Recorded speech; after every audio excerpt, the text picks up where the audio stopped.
In this lesson, we will look at sampling errors. Our goal is to analyze data displays and identify bias.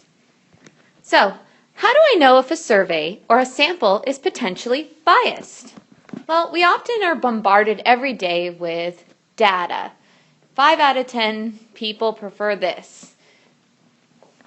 4 out of 5 students do their homework every day. And really, what does that mean? Well, whenever you hear any information about a survey, it's really important that you look for bias. So let's review. The population is the entire group of the people or objects that you want information about. A sample is part of the entire group surveyed. For example, if the population is the United States, you would take a sample based on that percentage. Because, of course, it's unrealistic to survey every single person in the United States. But we still need data based on what we think people are going to feel or the way they might vote, for example. A bias sample is a sample that is not representative of the population, such as most convenience samples. Those are samples where people go somewhere that's convenient to ask the questions, and self-selected samples. Those are people who say, I volunteer to answer these questions. Go ahead and take a minute to pause the tutorial to write down your vocabulary. So let's look at the first one. Tell whether the question could produce biased results. If so, explain why and rewrite the question so that it is not biased. Do you, like most people your age, dislike listening to boring opera music? So, we can see by this question that there's a few words that can make this obviously biased. Like most people your age. That part, of course, is saying that if you like opera music, that you're not like the people in your age group. Also, the word boring. That's a suggestive word. You're kind of trying to convince your audience not to say yes to opera music, or in this way, agree that opera music is boring. So, an unbiased question would be either, do you like opera music?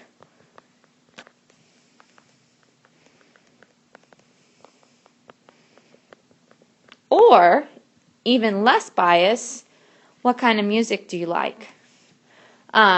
But if you're specifically looking for data about do kids like opera music, you would just ask, do you like opera music? So that's a way to take a biased question and make it unbiased. Let's look at this one.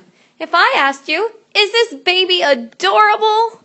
Well, you could see by the picture that I'm the mother, so you would probably make me feel awkward if you said no. So this would be a biased question because of who is asking the question. In addition, the picture doesn't just have the baby in it. So again, you're being a little suggestive. By the way, the correct answer is yes, she is. But let's move on. So let's look at another one. Do you enjoy delicious chocolate milk? Well, this question has a word in it that makes it biased. Delicious. Again, you're putting a subliminal message into somebody's mind. In other words, you're putting the word delicious in their brain and you're associating it with chocolate milk. So this question is more likely to get a yes vote. So a way to rewrite this question would be to just say, do you enjoy chocolate milk? Or you could even say a better word, do you like chocolate milk? That's a way to make it unbiased. Now let's look at a survey situation. 20 people were asked the following question when sitting in front of a bus stop. What is your preferred method of transportation? 60% of the people said public transportation, 20% said automobile, and 15% said biking. 5% said walking. Is the survey biased? If so, explain why. Well, let's first look at the question. What is your preferred method of transportation? Ask yourself, is there anything in there that's suggestive or biased? And the answer is no. This question is perfectly fine. The question is not biased. It's a fine question to ask. However, the survey is biased because of where you're surveying the people.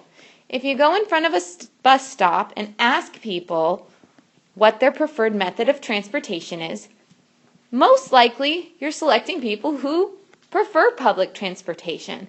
So they have a more likely chance of saying, yes, public transportation is my favorite.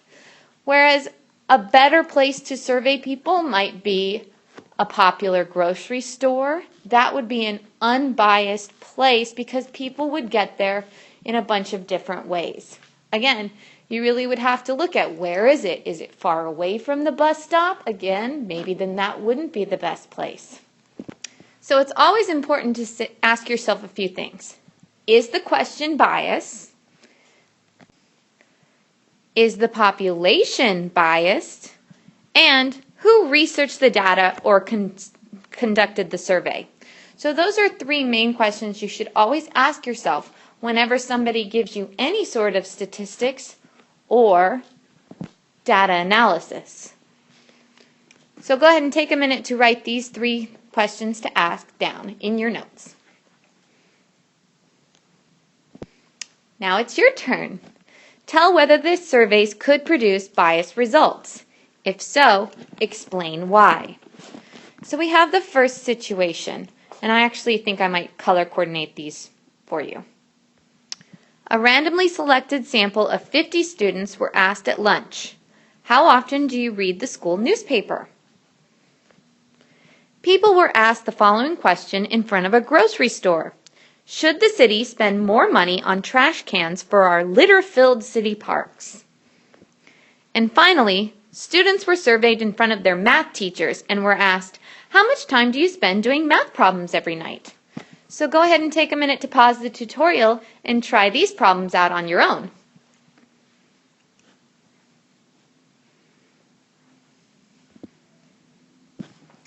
In this lesson, we examined sampling errors. We looked at different things that we can research in order to figure out if a survey has any potential for bias.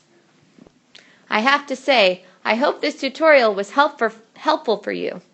And I hope you look at lots of other surveys and ask yourself questions in order to identify, is this research truly accurate? I think you did an absolutely fabulous job today, but then again, I am a little biased.